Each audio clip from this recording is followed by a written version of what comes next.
Bom dia, meus queridos irmãos. A graça e a paz do nosso Senhor Jesus Cristo seja convosco. Amém ou não? A paz do Senhor Jesus Cristo seja convosco.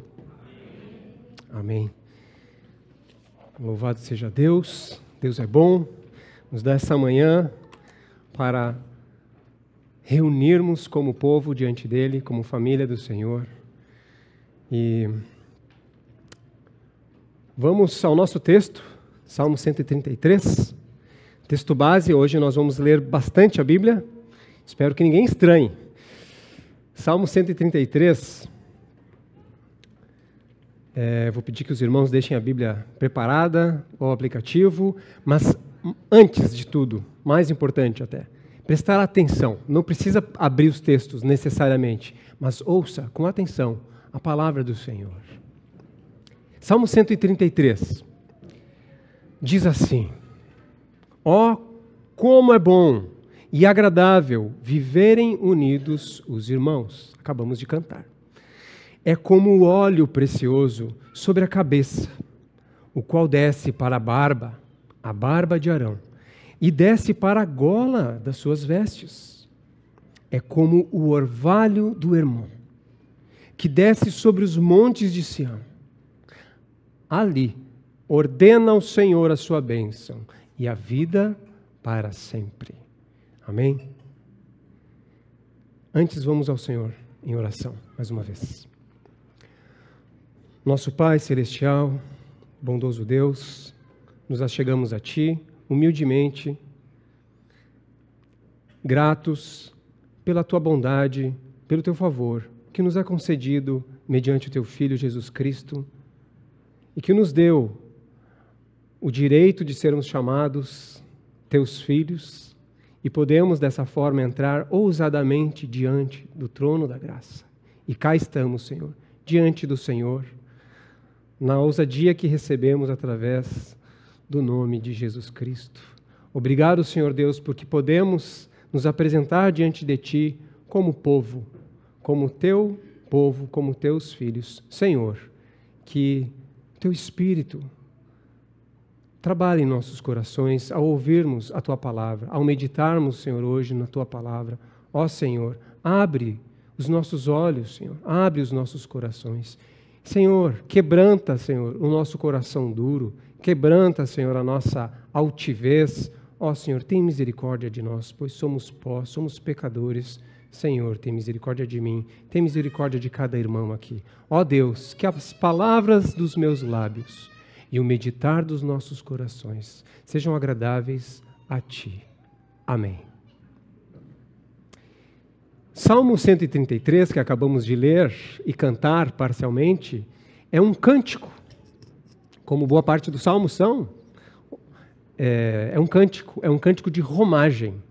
O que é um cântico de romagem? Um cântico de ascensão. É um cântico, uma música que ela era entoada, ela era cantada pelo povo de Deus quando as tribos se reuniam em peregrinação rumo a Jerusalém para adorar o Senhor nas festas litúrgicas. Imaginem, vocês preparando a caravana para ir para a praia, né? Era muita alegria, era um momento especial em que o povo se mobilizava, era aquela, imagina as marmitas, a criançada, de repente ia cachorro junto, era uma alegria o povo se reunindo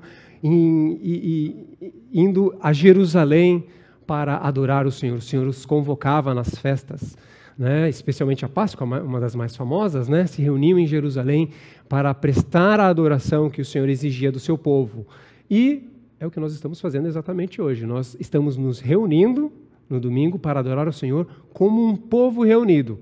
Não é que o povo do Senhor não adorava quando não estava em Jerusalém. Adorava o Senhor também, né? No seu dia a dia. A palavra os instruía como que eles deveriam de viver de modo agradável ao Senhor. Isso é adoração, né? E imagina, eles cantavam esse salmo e as tribos se reunindo, o povo lá caminhando e aquele senso de unidade, aquele senso de povo. Nós somos um povo. E agora, nesse momento de reunião, nós concretamente demonstramos isso, o que nós estamos fazendo agora também, nesse dia. Então era um cântico de alegria. Então, imagine, ó, quão bom e agradável é viverem unidos os irmãos. Faz todo sentido eles cantarem isso, né, nesse momento. Eles estavam muito felizes. Ou deveriam se alegrar em adorar o Senhor, o seu Deus, e se sentir privilegiados em ser seu povo.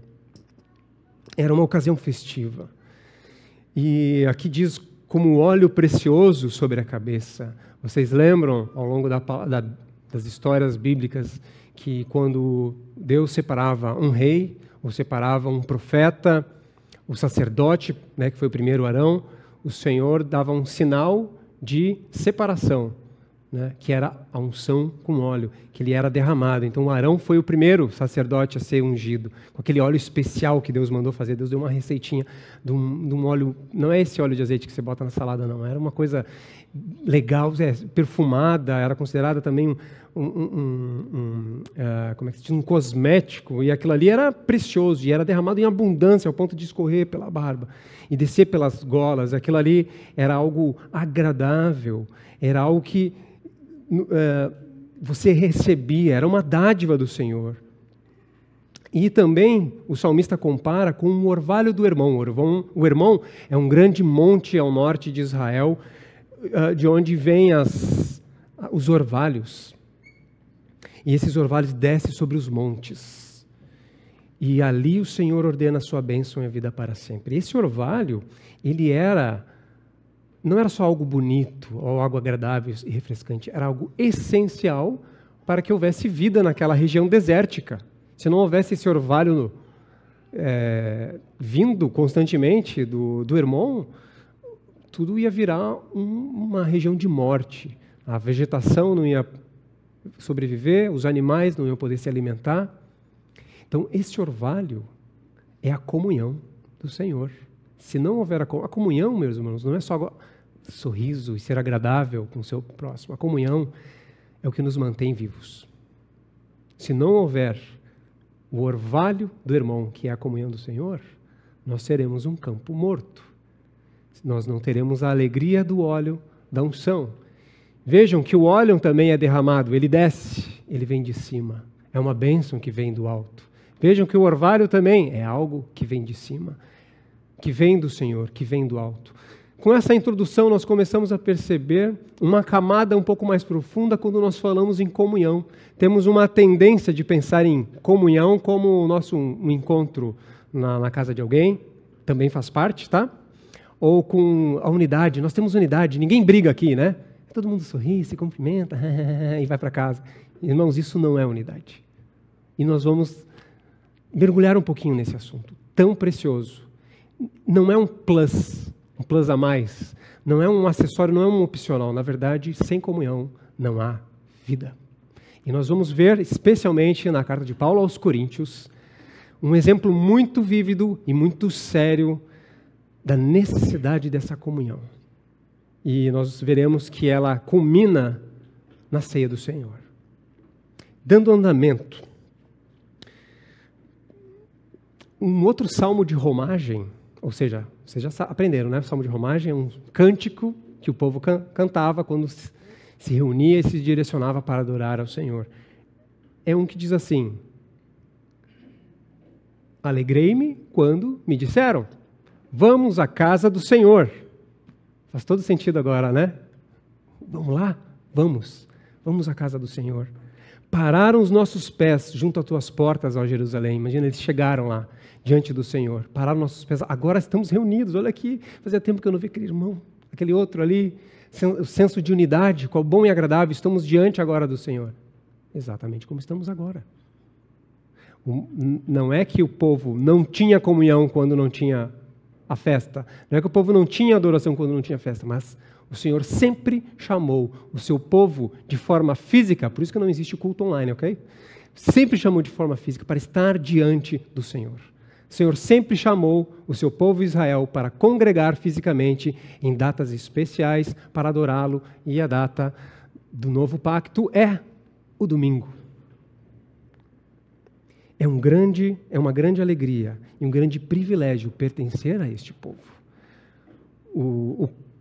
Nós, povo de Deus, devemos ter esse entendimento que é um privilégio inenarrável, é um privilégio imensurável, pertencermos a esse povo. Os outros povos estão em trevas, nós somos o povo da luz, o povo que é congregado, o povo que é eleito. Que privilégio incrível! 1 Pedro 2, 9 e 10, ouçam com atenção, diz assim: vós, porém, sois raça eleita, sacerdócio real, nação santa. Nós somos a nação santa. O que é santo? É separado, não é que a gente é santinho. Nós somos pecadores santificados pelo Senhor. Mas nação santa quer dizer que nós somos um povo separado do restante do mundo. Nós estamos aqui congregados, separados do restante do mundo, adorando ao Rei dos Reis. Nós somos o povo de propriedade exclusiva de Deus, a fim de proclamardes as virtudes daquele que vos chamou das trevas para a sua maravilhosa luz. Nós estávamos em trevas. Pensa num antônimo para maravilhosas. Perguntar para as crianças. Um antônimo para maravilhosa, desgraçado talvez, horrível, terrível. Nós tínhamos uma condição terrível, desgraçada. Nós somos tirados das trevas, da desgraça das trevas, para a maravilhosa luz. Vós sim que antes não erais povo, mas agora sois povo de Deus. Que não tinhas alcançado misericórdia, mas agora alcançastes misericórdia. Como vimos na pregação em Romanos, né? Aquele que não era povo foi feito povo, foi chamado povo. Nós somos feitos povo do Senhor. Em Gálatas 3, 7 e 29, ouçam. Gálatas 3, 7. Sabei, pois, que os que são da fé são filhos de Abraão. O 29 ele diz, se sois de Cristo, então sois descendência de Abraão e herdeiros conforme a promessa. Deus nos fez herdeiros daquelas promessas maravilhosas da história do povo de Deus. Desde do proto-evangelho, como é chamado lá, quando Deus promete que o descendente da Eva esmagaria a serpente. Essa promessa e todas as promessas que Deus deu ao seu povo. Agora nós somos herdeiros. Nós somos o povo de Deus. E isso tem tudo a ver com comunhão. Comunhão, mais uma vez, não é o sorriso. O sorrisinho e o cumprimento. Faz parte. Nós vamos ver. Nós somos herdeiros da promessa, da maravilhosa promessa do Senhor. Em Efésios, capítulo 2, versículos 11 a 14, diz o seguinte, ouçam com atenção. Portanto, lembrai-vos que outrora vós, gentios na carne, ou seja, pagãos, em outras palavras, chamados em circuncisão por aqueles que se intitulavam circuncisos na carne, por mãos humanas, naquele tempo estáveis sem Cristo, separados da comunidade de Israel, ou seja, do povo eleito. Vocês estavam estranhos às alianças da promessa. Ou seja, a promessa não era para vocês. A promessa não era para nós. Todas aquelas promessas maravilhosas do Antigo Testamento. Não é para vocês. Não eram. Vocês não tinham esperança, sem Deus no mundo, povo das trevas. Mas agora em Cristo Jesus. E essa é a maravilha da nova aliança. Vós que antes estáveis longe, lembra? Sem esperança, sem Deus no mundo, agora fostes aproximados pelo sangue de Cristo. E aqui entrou uma palavra importante, sangue. Lembra que eu falei sobre a ceia do Senhor? Comecem a juntar os pontos. Nós somos aproximados pelo sangue de Cristo, porque Ele é a nossa paz, o qual de ambos, judeus e gentios, fez comunhão. E tendo derribado a parede de separação que estava no meio, a inimizade. Comunhão. Cristo deu a sua vida para que pudéssemos receber o orvalho do irmão. Para que pudéssemos receber o óleo da unção. Para que fôssemos santificados e pudéssemos desfrutar da bondade e agradabilidade, vamos dizer, da comunhão do povo de Deus. Cristo deu sua vida. Em Hebreus, capítulo 12, versículo 2. Ouçam com atenção. Jesus, o qual, em troca da alegria que lhe estava proposta, suportou a cruz. E continua. Jesus suportou a cruz. Morreu. Derramou seu sangue. Seu corpo foi partido. Por que ele fez isso? Em troca de quê que ele fez isso?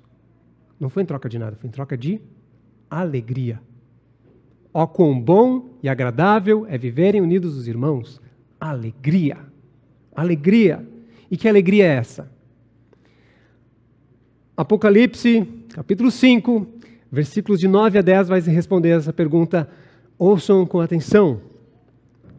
Os 24 anciões proclamam: Tu és digno de receber o livro, abrir os selos e lê-lo, pois foste sacrificado e com teu sangue compraste para Deus pessoas. Essa é a versão da NVT, diz pessoas. Com seu sangue compraste para Deus pessoas de toda a tribo, língua, povo e nação. E tu fizeste delas um reino de sacerdotes para o nosso Deus, e elas reinarão sobre a terra. Está falando da gente, que incrível, né? Incrível. Então, Jesus suportou a cruz em troca da alegria. Ele fez uma troca, né? Em marketing, a gente diz que o marketing é a arte de realizar trocas, né? Jesus fez aqui o melhor negócio de marketing. Algo muito valioso. Quando você faz uma troca, você dá algo que você acha que vale menos do que aquilo que você vai receber em troca. Por isso que você paga 5, 6, 7, 10 reais numa coca gelada num dia muito quente quando você está morrendo de sede. Vale a pena. Jesus deu a sua vida em troca de uma alegria que valia a pena. Ele trocou, ele comprou, o que diz Apocalipse? Pessoas. Ele comprou pessoas. O que vale mais, qual que é a coisa mais preciosa para Cristo? Pessoas. Ó, quão bom e agradável é viverem unidos os irmãos. Vamos ligando os pontos. Pessoas. É por isso que Cristo deu a sua vida. E qual deve ser a coisa mais preciosa para nós em imitação a Cristo? Cristo é a nossa coisa mais preciosa. Mas depois de Cristo, imitando a Cristo, pessoas. Ou você acha que tem alguma outra coisa mais preciosa além de Cristo?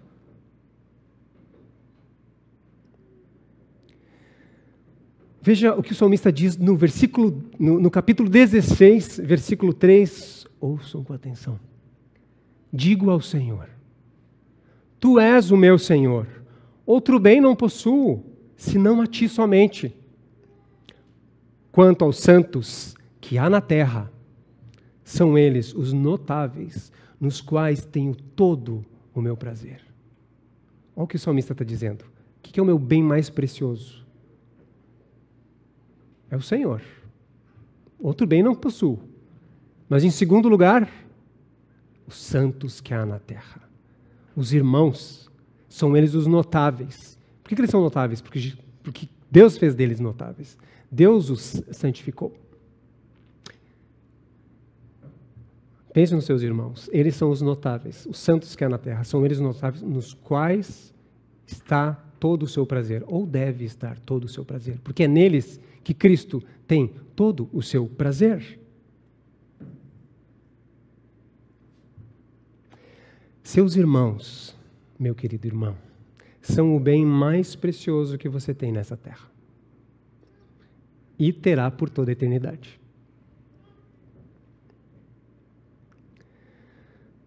Ó, como é bom e agradável viverem unidos os irmãos.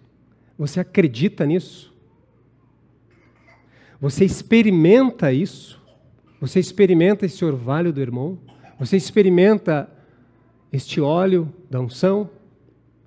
Você realmente conduz a sua vida conforme essa verdade, que a coisa mais preciosa são os seus irmãos? Precisamos reconhecer que, infelizmente, não é bem assim. Até temos alguns surtos, mas precisamos reconhecer que nem sempre é assim. E até mesmo muito pouco. Momentos na vida, ou mesmo irmãos mesmo, que não enxergaram ainda que bem mais precioso deles são os seus irmãos. Deveríamos nos arrepender amargamente quando faltamos com a unidade, quando faltamos com a fé na palavra do Senhor, que diz que bom e agradável é viverem unidos os irmãos. E este é, na verdade, um pecado grave, gravíssimo. E agora nós passamos ao caso dos coríntios, que esse caso é muito importante nós termos compreensão dele. Os coríntios estavam passando por um problema tão sério na unidade da igreja, a ponto de o Senhor trazer castigo para aquela comunidade. Vocês sabiam disso? Vamos para Coríntios, capítulo 11. Vamos ler do versículo 17 a 22. Ou ouvir, tá? Capítulo 11, versículos 17 a 22. Ouçam com atenção a palavra do Senhor. Paulo, se dirigindo aos irmãos em Coríntios, escreve: Nisto, porém, que vos escrevo, não vos louvo, porquanto vos ajuntais não para melhor, e sim para pior. Porque, antes de tudo, estou informado haver divisões entre vós, quando vos reunis na igreja. Eu, em parte, o creio. Porque até mesmo importa que haja partidos, né, ou seja, divisões entre vós, para que também os aprovados se tornem conhecidos em vosso meio. Você está implícito aqui que não é todo mundo, né? Então tem aprovados no meio, então ele está dizendo, é até bom que haja essa divisão aí para a gente ver quem é quem. Quando, pois, olha o que está acontecendo lá, versículo 20, quando, pois, vos reunis no mesmo lugar, não é a ceia do Senhor que comeis. Porque ao comerdes, cada um toma antecipadamente a sua própria ceia, e há quem tenha fome, ao passo que há também quem se embriague. Não tendes, porventura, casa onde comer e beber? Ou menosprezais a igreja de Deus, e envergonhais os que nada têm? Que vos direi? Louvar-vos-ei? Nisso certamente não vos louvo. Olha só, os coríntios estavam faltando com modos apropriados de observar a ceia do Senhor. E transformou a ceia do Senhor em algo completamente diferente. Tanto que Paulo fala, isso não é a ceia do Senhor, isso que vocês estão fazendo. Esses banquetes que eles faziam estariam deturpando a ceia do Senhor e trazendo dano à igreja, em vez de unidade à igreja. Estava havendo, nas palavras de Paulo, desprezo pela igreja. Então vamos ver ali, ó. O que acontecia? Eles faziam o junta-panela, lá não se sabe exatamente como é que era, e alguns irmãos mais espertinhos, né, pegavam as coisas boas, as bebidas e as comidas boas, e diziam, vamos celebrar a ceia do Senhor aqui, rapidinho, não sobrava nada para os outros irmãos. Aqui Paulo faz até um exagero, porque o ponto de Paulo aqui é a divisão, não é a embriaguez em si. Não que a embriaguez não seja um problema, mas ele não tá, o ponto dele, ele está sendo exagerado aqui. Ó. Cara, tem uns que estão enchendo a cara e não está sobrando uma gotinha aqui para o outro. O que é isso? Tem uns aqui enchendo a pança e os outros estão passando fome. Não é que estivessem passando fome ali, desnutrido, né? Está exagerado. O que vocês estão fazendo? Vocês estão malucos? Vocês estão desprezando, né, os pobres ali, no caso, que provavelmente estariam mais acanhados, ou até comentaristas dizem que estariam em outra parte, né, do cômodo, que eles escolhiam um lugar para se reunir, e você não teria um cômodo assim tão grande quanto esse, então a elitezinha ali ia para um cantinho para comer do bom e do melhor, e o pessoal ficava meio escanteado, meio ali separado, e diziam que estavam tomando a ceia do Senhor. Né? E Paulo diz, isso não é ceia do Senhor. Por que não é ceia do Senhor? Qual que é o ponto aqui que isso não é ceia do Senhor? Na verdade, o ponto nunca foi a quantidade de comida. Se a gente quiser servir mais pão e servir mais vinho, não tem problema. O problema é a divisão. Como você pode dizer que está ceando a ceia do Senhor, tomando do cálice e do pão do Senhor, que que é justamente a unidade, e deixando o seu irmão com as migalhas. Vamos ler aqui os versículos 23 a 27. É a continuação, tá? É a continuação.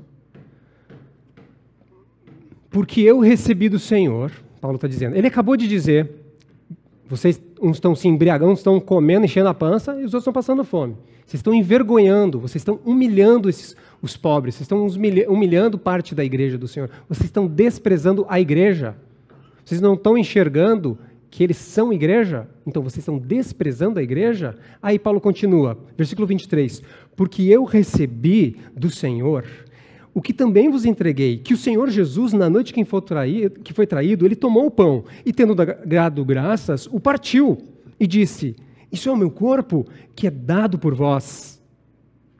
Fazei isto em memória de mim. Por semelhante modo, depois de haver ceado, tomou o cálice, dizendo, este cálice é a nova aliança no meu sangue. Fazei isto todas as vezes que o beberdes em memória de mim. Porque todas as vezes que comerdes este pão e beberdes o cálice, anunciais a morte do Senhor até que ele venha. Ele falou, isto é o meu corpo, isto é o meu sangue, morte. Lembra que a gente acabou de falar? Né? Morte, Jesus comprou a nossa comunhão, nos comprou o seu povo. 27, por isso, aquele que comer o pão ou beber o cálice do Senhor indignamente, será réu do corpo e do sangue do Senhor. Quem é que estava comendo e bebendo indignamente? Quem é que estava comendo e bebendo indignamente? Quem estava dividindo, quem estava se enchendo a cara e não deixando nada para os irmãos, quem estava desprezando os pobres, humilhando os desfavorecidos, os que estavam causando divisão, os que não compreendiam ou não queriam compreender que somos um povo, somos um só povo, uma família, que aquele cara que está do teu lado, mesmo que talvez ele não cheire tão bem quanto você, que é cheirosinho, ele é teu irmão em Cristo. E Cristo derramou o seu sangue, partiu o seu corpo. Isso. Por isso que é tão indigno você participar da ceia de forma individualista. Você participa da ceia, todo sozinho assim. Você está compreendendo que a ceia, na verdade, é um momento de adoração comunal, não é individual. É unidade. Eles sabiam, Paulo está repetindo aqui, né? Vocês sabem que o pão é o corpo partido, que o vinho é o sangue vertido. Vocês sabem disso, então... vocês estão trazendo juízo sobre si. Cristo deu a sua vida pela unidade da igreja, vocês estão fazendo isso. Quem comer da forma que vocês estão comendo, indignamente, será réu do corpo e do sangue do Senhor. Não vai ter o orvalho do irmão sobre ti. Não vai ter vida. Vai ter morte. É pesado. Como você pode participar da ceia do Senhor, tendo desprezo pelo seu irmão?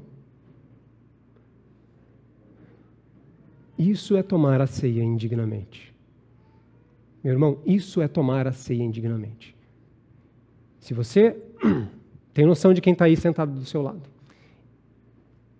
e no teu coração você não percebe ele como teu irmão, Jesus deu o sacrifício que ele fez por ti, ele fez por ele também, e fez de vocês irmãos, tirou vocês, ambos, todos vocês, das trevas, da miséria, do lixo, do lodo. Todo mundo estava na mesma situação. Por que você despreza teu irmão?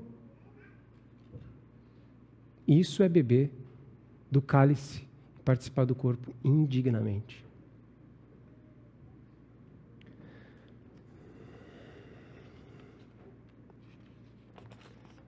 Precisamos, então, em vez de desprezar o corpo, discernir o corpo.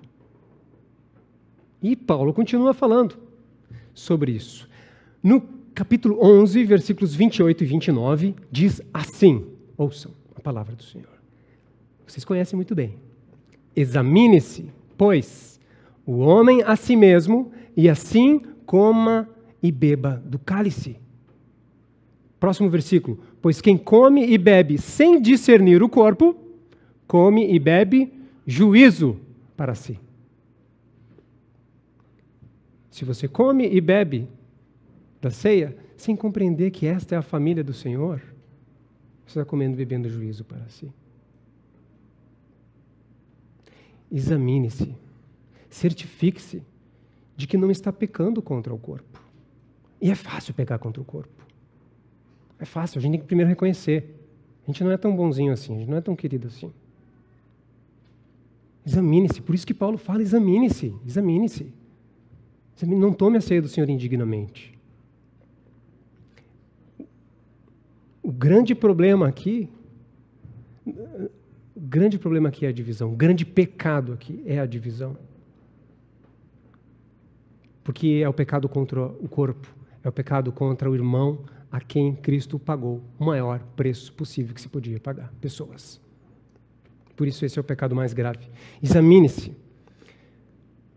E, de certa forma, ele também fala na carta de Coríntios, é legal, quem sabe, uma hora dar uma lida de capa a capa em Coríntios, Paulo fala sobre imoralidades. A imoralidade, o adultério, é pecado contra o corpo. Né? A imoralidade, mesmo que um solteiro viva, está pecando contra o corpo, está contaminando o corpo. Né? É porque, enfim, não vamos entrar nessa seara, mas precisamos discernir o corpo de Cristo. Nós precisamos, tem uma versão que diz que quem come e bebe sem honrar o corpo de Cristo, dos irmãos, a igreja, sem reconhecer que somos uma família, sem realmente acreditar que quem está do seu lado é seu irmão, incluindo o menos cheirosinho, incluindo o mais simplesinho. Em Tiago, capítulo 1, versículo 27, diz assim: a religião pura e sem mácula para com nosso Deus é esta, : visitar os órfãos e as viúvas nas suas tribulações, nas suas dificuldades, e a si mesmo guardar-se incontaminado do mundo.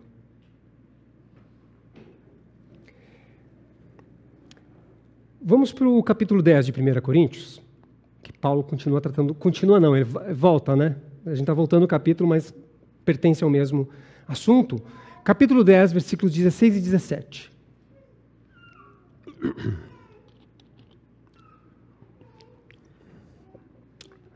Porventura, o cálice da bênção que abençoamos, ele está falando bem da ceia do Senhor mesmo, né? É abençoado o cálice. Esse cálice não é a comunhão do sangue de Cristo? Não é? O pão que partimos não é a comunhão do corpo de Cristo? 17. Porque nós, embora muitos, somos várias pessoas, nós somos unicamente um pão. Nós somos um pão. Um só, o que está escrito? Corpo. Nós somos um só corpo, porque todos participamos do único pão. Todos participamos do único pão. Isso é discernir o corpo. Paulo está demonstrando aqui, por acaso não é o cálice, a comunhão do sangue e o pão partido, a comunhão do corpo. Nós participamos todos do mesmo cálice, do mesmo pão. E por participarmos do mesmo pão, que é Cristo, nós somos um único pão. Nós somos um com Cristo, um único corpo. Você não pode desprezar o seu irmão e participar da ceia. É isso que Paulo está falando.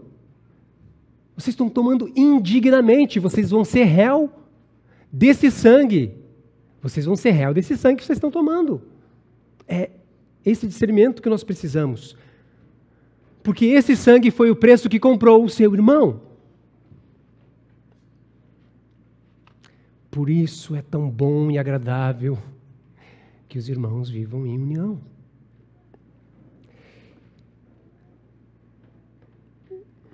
Nas palavras de Paulo, então, né, o pão e o vinho é a comunhão. Nele nós participamos do próprio Cristo nesta refeição especial, litúrgica. Somos um só pão. Nós participamos do único pão. Nós não somos migalhas espalhadas. A ceia do Senhor não é um ato privado, tá? Não é um ato individualista, eu e Deus. Você vem para o culto para a tua relação individual ali com Deus, sozinho. Não. É um momento, até olhe para os seus irmãos à sua volta quando você for participar da ceia. Olhe para os seus irmãos, sorria para o seu irmão. Tenta ter o máximo de consciência de quem está na tua volta, esse corpo, Senhor. O Senhor comprou esses meus irmãos aqui o corpo partido, o sangue vertido, para comprar os meus irmãos que estão aqui do meu lado. Toma ceia de olho aberto, não precisa ficar fazendo cara de piedade, né? Às vezes a gente quer fazer uma força para ficar santo na hora da ceia. Não, não é isso. A Bíblia não ensina isso. Isso é uma coisa meio carismática, assim, né? Não tem nenhum problema fechar o olho, chorar, Eu mordo minha língua muitas vezes para me conter. Deve se emocionar, Mas vocês entenderam o que eu quero dizer, né? Olhe para o seu irmão, olhe para a sua volta. Isso é participar da ceia. Eu não consigo imaginar Jesus e os discípulos lá. Este é o meu corpo. Aí todos os discípulos quietinhos, assim, acho que eles estavam comendo, né? Olhando um para o outro, assim. Uau! Tá, aqui já é o achismo do pregador, tá bom? Mas para mim faz sentido. Acho que faz sentido, né? Olhe para o seu irmão, olhe para o povo. Tenha discernimento do seu irmão.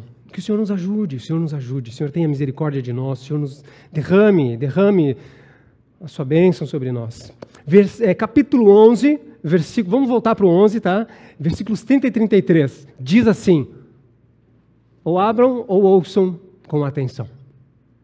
Eis a razão, olha aqui, agora ele vai dizer, eis a razão, deixa eu até voltar aqui, ó. Ele estava lá no 11, 29, né? Examine-se, vocês comem e bebem sem discernir o corpo. Deixa eu até ler aqui o finalzinho, tá? No 27, por isso aquele que comer o pão e beber o cálice do Senhor indignamente será réu do corpo e do sangue. Espera aí, esse aqui é o 11, né? Eu fiz uma confusão aqui. É isso aí, não, então tá certo. Capítulo 11, 27. Aquele que beber e comer indignamente será réu do corpo e do sangue. E ali, no 30, ele diz assim: eis a razão, porque há entre vós muitos fracos e doentes, e não poucos que dormem. Aqui o sentido é não poucos que bateram as botas, que morreram. Doença, né? Doentes, tem fracos e doentes. Essa é a razão, porque entre vós, aí em Coríntios, ele não está dizendo que necessariamente na nossa igreja isso está acontecendo. Embora Deus não se proíbe de fazer isso, pelo contrário. Ele nos disciplina, né? Ele nos conduz. Aquele que ele ama, ele vai usar todos os seus meios que ele achar melhor para salvar a nossa alma. Mas ali nos Coríntios, o caso era que havia fracos, doentes e não poucos que dormem, ou seja, que tinham morrido por causa desse pecado gravíssimo de tomar a ceia do Senhor indignamente. Um pecado escandaloso contra o corpo de Cristo. Porque se nós julgássemos a nós mesmos, não seríamos julgados. Ou seja, se a gente examinar nós mesmos, examine-se a si mesmo. Examine-se a si mesmo. Tem essa consciência do corpo de Cristo e essa prática para não ser julgado. Mas quando julgados, aí somos disciplinados pelo Senhor. Para não sermos condenados com o mundo. Veja então que esse juízo de Deus ainda é para salvação.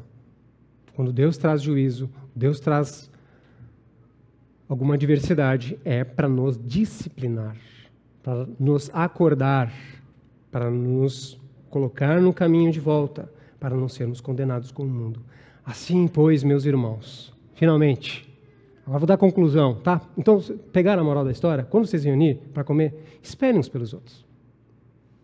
Tá? Entenderam? Pegaram a moral da história? Meio que Paulo está dizendo isso. No caso deles ali, né, que eles estavam com aquela combinância, tinha que esperar pelo jeito, o pessoal que servia a mesa, que é o que tinha grana para botar lá, o vinho, a comida e tal, talvez chegava antes, o pessoal chegava um pouquinho depois, não se sabe exatamente como era, mas que ele diz, esperem uns pelos outros. Então, ele está dando aqui vamos dizer, a aplicação prática. Tá? Aplicação prática. Vocês entenderam tudo que eu falei? Então, assim, a aplicação prática, no caso de vocês aqui, Coríntios, esperem uns pelos outros. E você, meu irmão? Qual vai ser a aplicação prática para ti? O que seria o esperar uns pelos outros na tua vida? Na nossa vida como igreja, a gente pode pensar o que nós podemos fazer, o que nós estamos fazendo ou deixando de fazer, que, de certa forma, nós desprezamos o nosso irmão. Deus enviou esse julgamento para a comunidade, castigando com doença e morte. Meus irmãos, prestem atenção. Não diz que Deus manda a doença se você tomar a ceia sem ter confessado um pecado. Não está dizendo isso, tá? Meu Deus, agora eu não vou mais nunca tomar a ceia do Senhor. Porque o próprio salmista fala, né, Senhor, absolve-me das faltas que me são ocultas. Né? Nós vivemos em pecado, vamos dizer, a palavra diz que quem diz que não tem pecado é mentiroso. Nós temos pecado, nós temos faltas ocultas, por isso nós precisamos uns dos outros para abrir nossos olhos. Cara, tu sempre faz isso aqui, meu irmão, olha só, isso não agrada o Senhor. Imagina, estaria todo mundo morto agora. O que Paulo está colocando aqui é que eles deliberadamente estavam desprezando a igreja do Senhor, desprezando os mais humildes, os mais pobres. Isso é escandaloso. Isso é escandaloso, isso é pecar contra o sangue e o corpo de Cristo. Tá, meus irmãos? O Senhor é gracioso, o Senhor é bondoso. E o Senhor trouxe isso também para salvação, para preservação, porque essa falta de unidade é morte para a igreja. É morte para a igreja.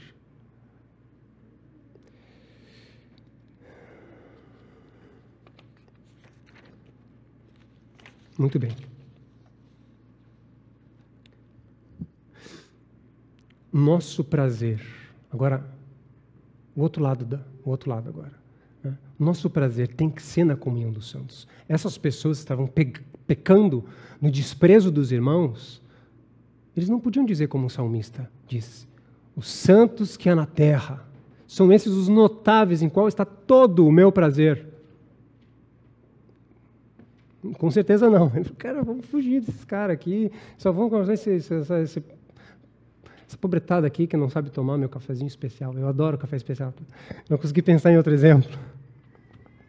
Ele não reconhece que é bom. Sei lá. É cada bobagem que vem na nossa cabeça. Que Deus nos perdoe, que Deus nos ajude. Nosso pecado em um outro sentido, né? Que um pecado leva ao outro. É que nós não temos prazer onde nós deveríamos ter prazer. Que é no povo de Deus. O prazer que aquela galera lá fazendo a farofada para ir para Jerusalém tinha. Quão bom e agradável é viverem unidos os irmãos. Meu irmão, em qual mesa você prefere estar? Acabamos de falar da mesa do Senhor, né? Qual mesa você prefere estar? Com quem você prefere partilhar a refeição? Você tem mais prazer em estar com seus irmãos, aqui, seus irmãos?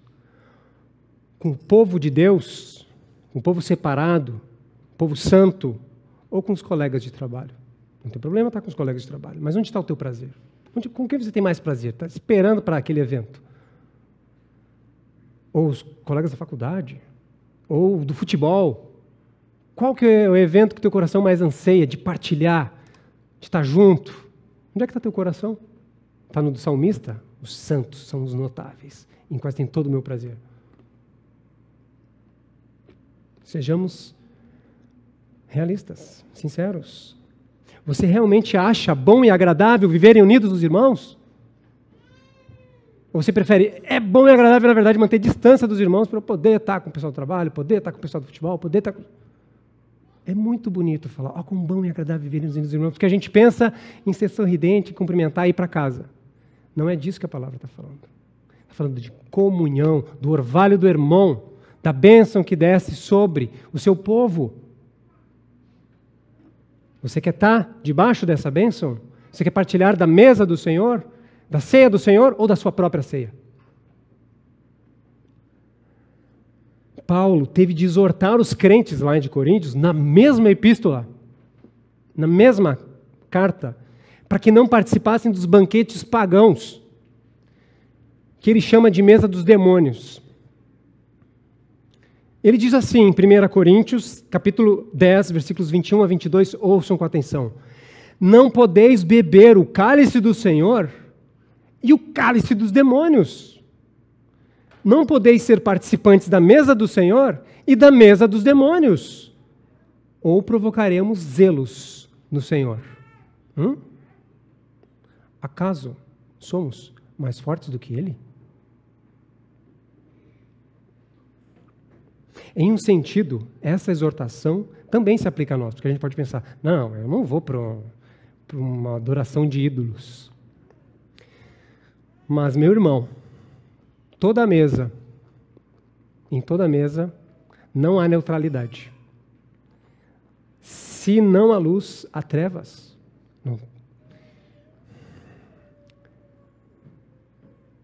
Eu não estou dizendo que nós não podemos participar de um evento com não cristãos, mas aonde está o teu coração? Esse é o ponto. Esse é o ponto de Paulo com os coríntios, com aqueles irmãos de Coríntios. Irmãos, nós não podemos valorizar ou experimentar a bênção da comunhão do Salmo 133, essa comunhão que está no seio da igreja, se o nosso prazer está fora dela. É impossível. Então você não pode beber do cálice do Senhor e do cálice dos demônios. O teu prazer tem que estar numa das duas mesas. No seio da igreja, no partilhar com o teu irmão que está do teu lado. Os notáveis, os santos que há na terra.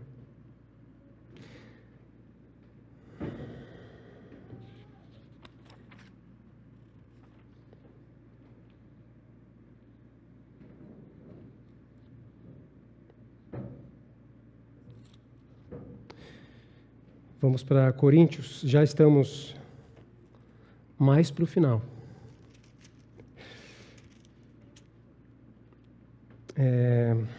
Deixa eu ver aqui.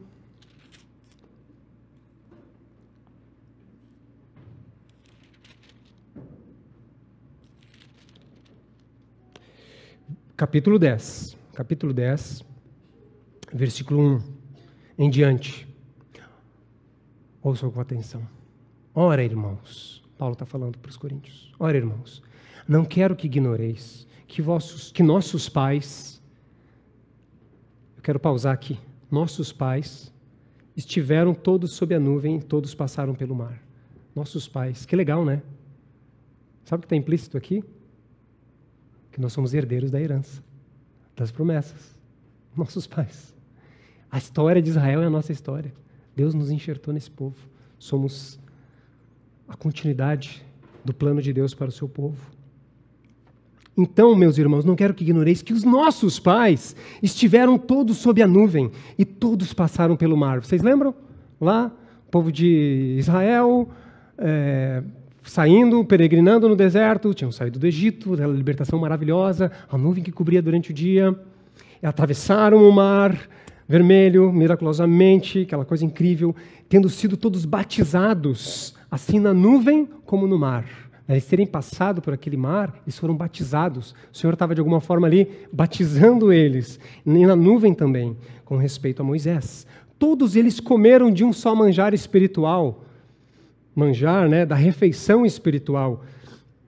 Beberam da mesma fonte espiritual, né? Deus deu para eles o maná, deu para eles a água da rocha. Eles porque bebiam de uma pedra espiritual que os seguia, e a pedra era Cristo. Cristo sempre esteve com o seu povo. Não faça uma divisão, né, entre Antigo e Novo Testamento, tá? Que não existe. Entretanto, Deus não se agradou da maioria deles, razão porque ficaram prostrados no deserto. Olha o que Paulo está falando. Ele está pegando o exemplo dos nossos antepassados no deserto, que estavam pecando da mesma forma que os coríntios estavam pecando.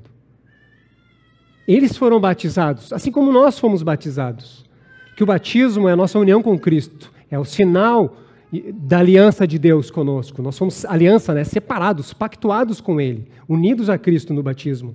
Não quero que ignoreis, não ignore essa situação. Eles foram batizados, eles foram separados, eles beberam da Santa Ceia, vamos dizer, beberam do maná espiritual. Nenhum outro povo comeu desse maná espiritual. Beberam da bebida espiritual. E mesmo assim, Deus não se agradou da maioria deles. Razão porque ficaram prostrados no deserto, fracos, doentes e mortos. Deus age da mesma forma com o seu povo. Disciplina o seu povo.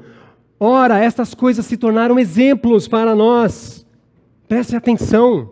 Meus irmãos, quando a gente lê o Antigo Testamento, presta atenção. Exemplo para a gente não repetir. A fim de que não cobicemos as coisas más como eles cobiçaram. Eles começaram a cobiçar, chorar pelas cebolas do Egito, lembra? Aquelas coisas gostosas do Egito. Gente, eles atravessaram o Mar Vermelho. Eles atravessaram o Mar Vermelho, foram livrados de um jeito incrível. Tinha uma nuvem cobrindo eles, livrando do sol.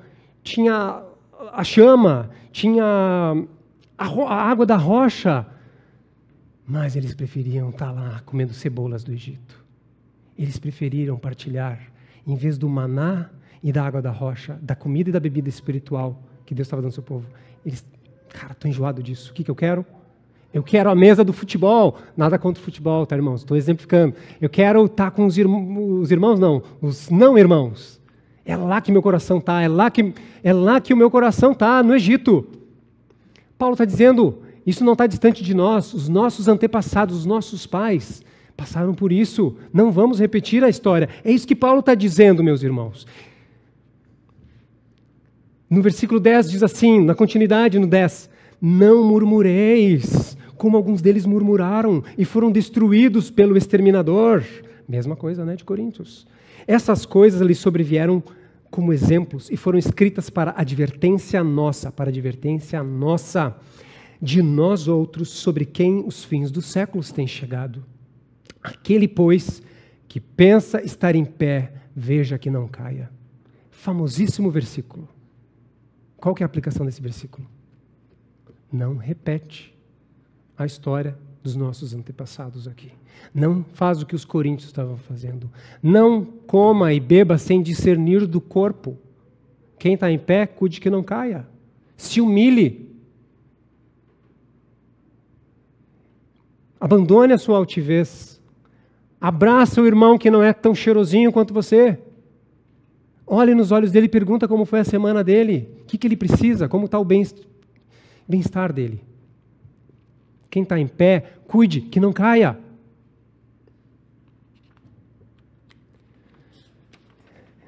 Essa é a importância de lermos a Bíblia de forma contextualizada, meus irmãos.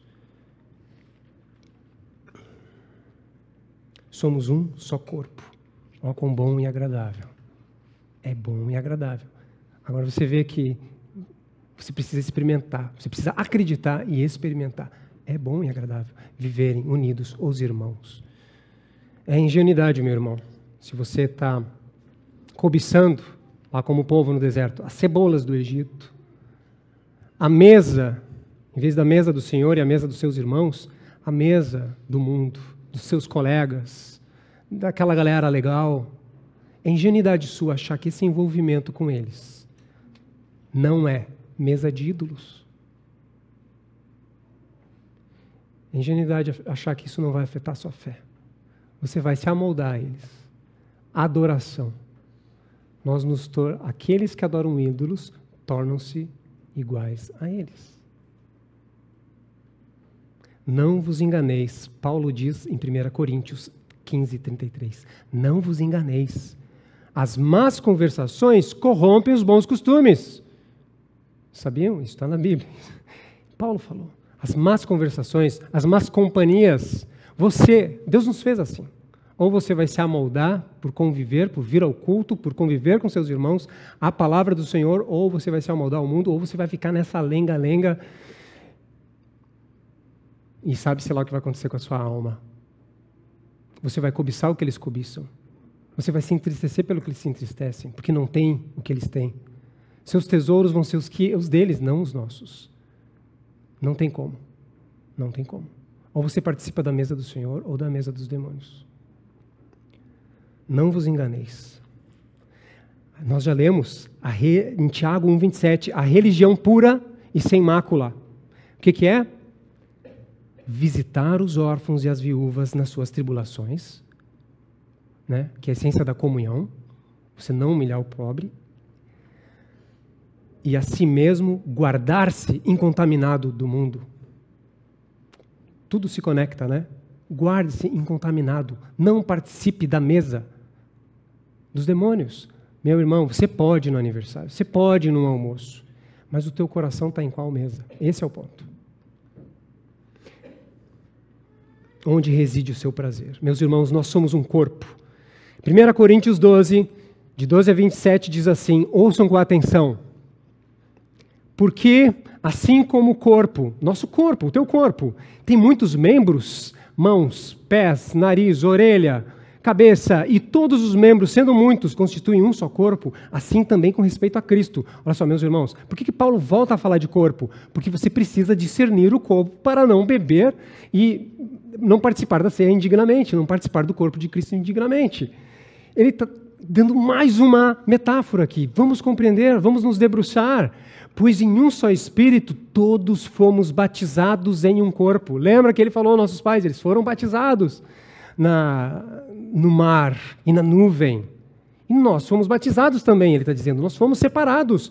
Mas lembra que Paulo colocou muito claro ali, e Deus não se agradou de todos.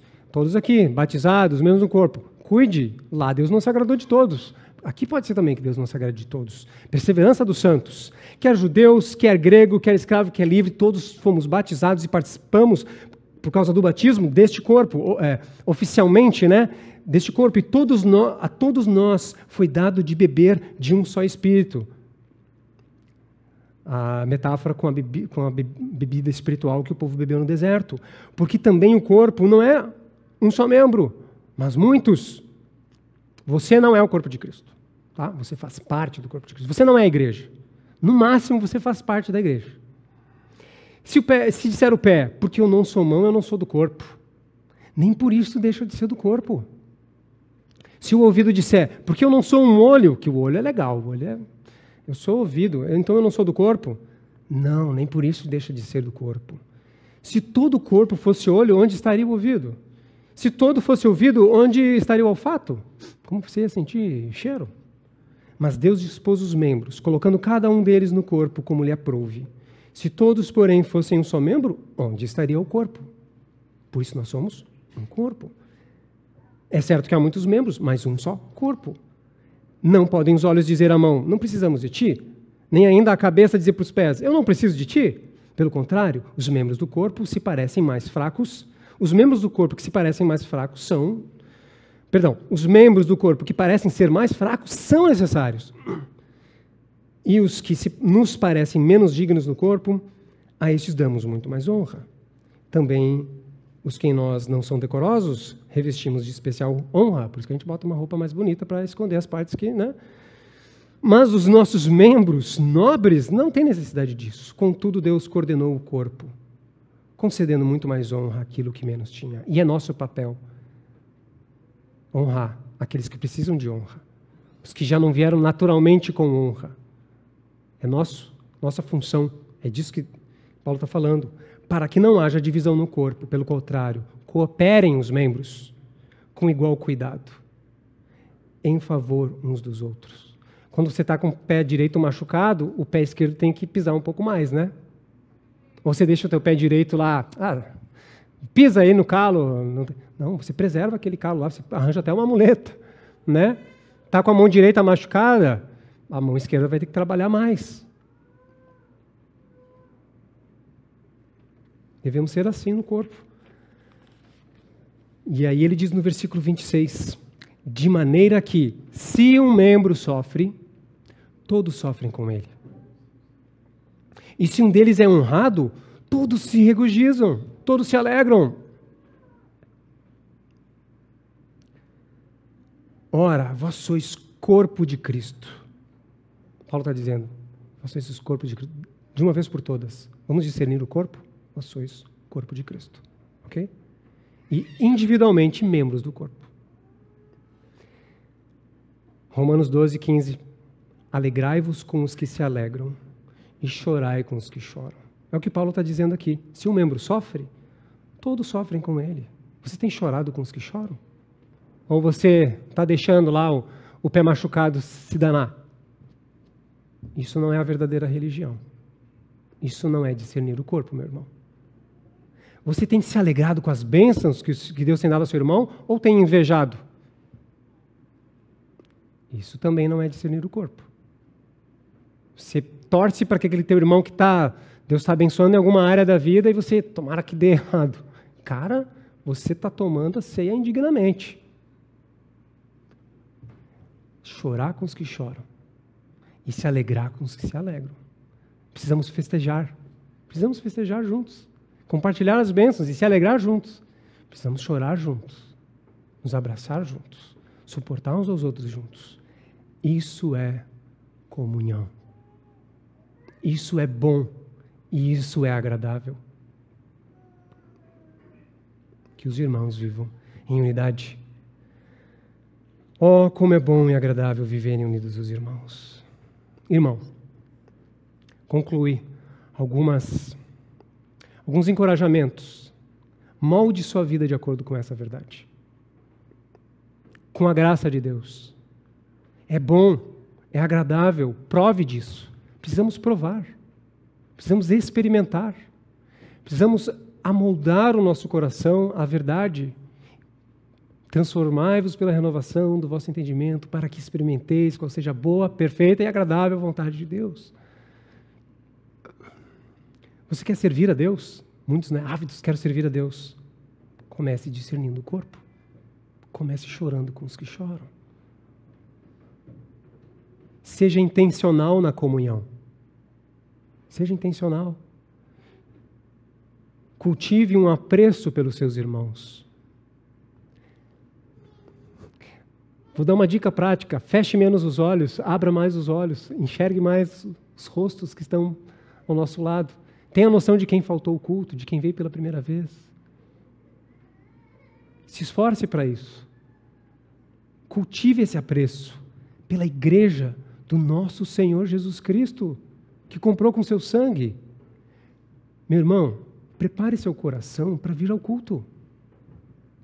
O momento em que nós fazemos a nossa romagem, todos saem das suas casas e vamos juntos nos reunir, e as nossos pés vão para diante das portas de Jerusalém. Nós fazemos isso todo domingo. Meu irmão, chegue na hora. Discirna o corpo. Seja um corpo. Chega na hora. Venha na expectativa para adorar em comunidade. Não é uma experiência individualista o culto.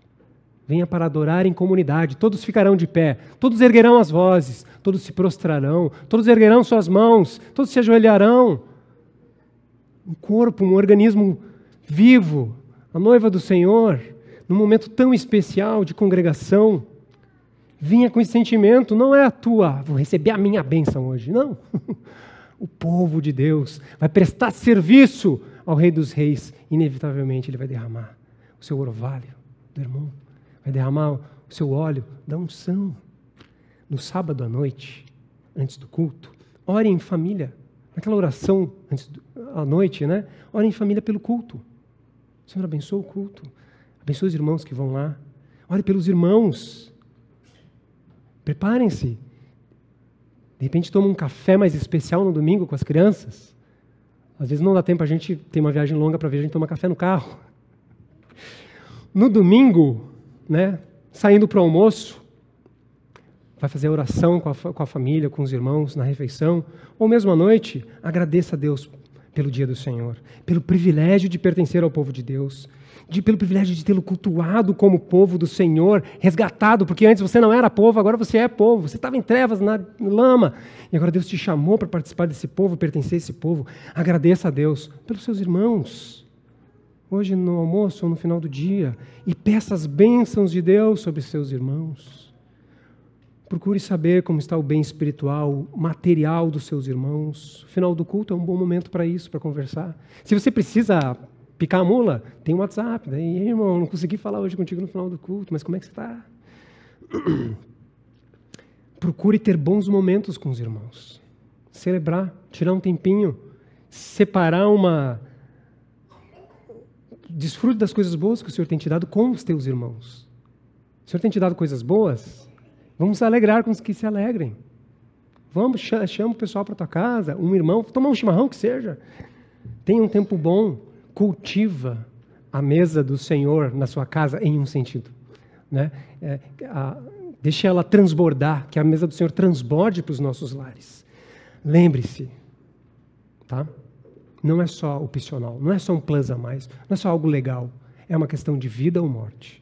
Porque é através dos irmãos que o Senhor nos ajuda a seguir o caminho estreito, o caminho da vida. É através do seu irmão.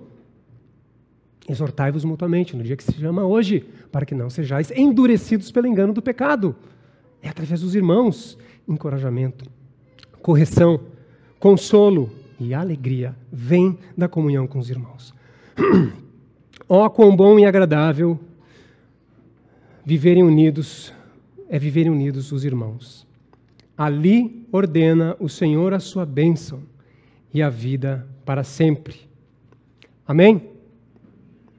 Vamos orar. Pai Celestial, nós te louvamos, te agradecemos por nos fazer teu povo, por nos tirar das trevas e nos trazer para o reino da sua maravilhosa luz. Obrigado, Senhor, por nos adicionar, cada um como membro de um corpo, que é o próprio corpo de Cristo. Obrigado por este privilégio, ó Senhor. Nos ajude a enxergar, a discernir o teu corpo, a discernir, Senhor, os irmãos, a amar o irmão, Senhor, a compreender que é um irmão, filho do mesmo Pai que nos adotou, fomos igualmente adotados. Nos ajuda, Senhor, perdoa nossos pecados, perdoa a nossa altivez, perdoa, Senhor Deus, nosso descuidado, Senhor. Nos ajuda, Deus, nos capacita, Senhor, pela Tua graça, derrama sobre nós, Senhor, a Tua comunhão, Senhor. Derrama sobre nós, Senhor, o orvalho do irmão, Senhor. Sabemos que isso é obra Tua, ó Senhor. Transforma nossos corações. Senhor, que sejamos uma igreja abundante da comunhão, da bênção, Senhor, da comunhão que vem de Ti. Oramos. Em nome de Jesus, Teu Filho, nosso Senhor. Amém.